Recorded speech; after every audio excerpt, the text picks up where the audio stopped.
The Trump administration is looking to redefine the national poverty threshold, a move that could result in the most vulnerable Americans losing access to necessary support programs. That figure they're looking to change is for support for things like SNAP or WIC, early education programs like Head Start, Medicaid, even free legal services.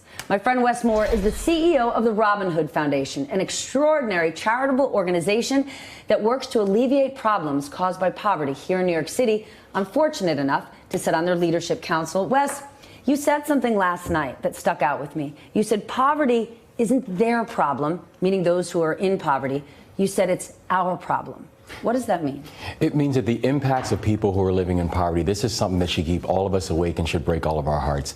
And the reality is, we're not even just talking about the 40 million people around this country who are living in poverty. We're talking about the millions more who are right on the cusp. And that's actually why even these proposed changes to how we're thinking about the poverty rate and redefining what we consider the poverty rate is so problematic and so dangerous. It's not backed in data, nor is it backed on the reality of what's happening on the ground.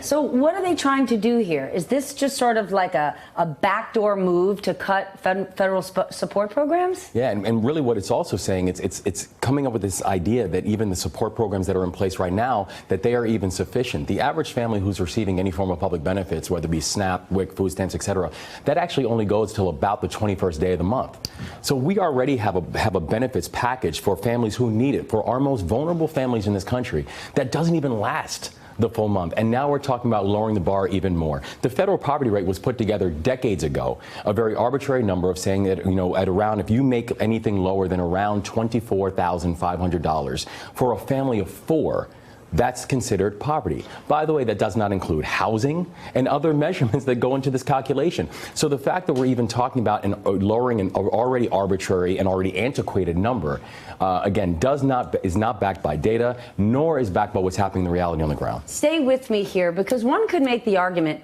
not all programs work. They need to be looked at again, optimized. Maybe some of them should be cut. But in this case, programs aren't being cut and replaced by better ones. Correct. They're simply being cut full stop. So what happens to those people? What happens to those needs? What happens to those needs is we watch people who already have the needs who will now have even greater needs. We're not being disciplined or analytical here. We're being lazy.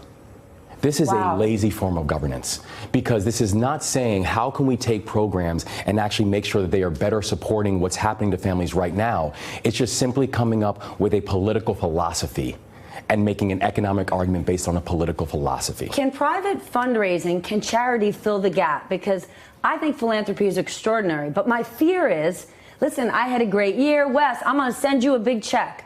What happens if I have a bad year in 2020 and I don't send that check? Philanthropy can disappear. There is no long-term obligation. So, you know, it's powerful, because when you think about, there's a quote that I actually have on my desk from Dr. King, and the quote says, "Philanthropy is admirable, but the philanthropist cannot forget the economic injustice that makes philanthropy necessary." We're dealing in a climate of economic injustice. And so philanthropy has an incredibly important role to play. We can fill gaps, we can put together initiatives that we can grow and we can scale, but the truth is we cannot do this without better policies. And part of our job and part of our role, both at Robin Hood and in the larger philanthropic community, is we have to be a part of the policy conversation. Do you have a chance to do that? Oh, I don't think we have a choice. I think this is something that we and the other areas in philanthropy are actively moving towards, because you can talk about job training programs all you want, but if you have a person who's coming back from prison, for example, and we already have difficulties in terms of public housing, where they can go to school, where they can get jobs, that's not an issue philanthropy can fix. These are policies that we have to be engaged in. I think that was an invitation. Jared Kushner, you work on prison reform. Ivanka Trump, you work on job training. I'll send you Wes's number. You can give him a shout. He's here to help. Hey there, I'm Chris Hayes from MSNBC. Thanks for watching MSNBC on YouTube. If you want to keep up to date with the videos we're putting out, you can click subscribe just below me, or click over on this list to see lots of other great videos.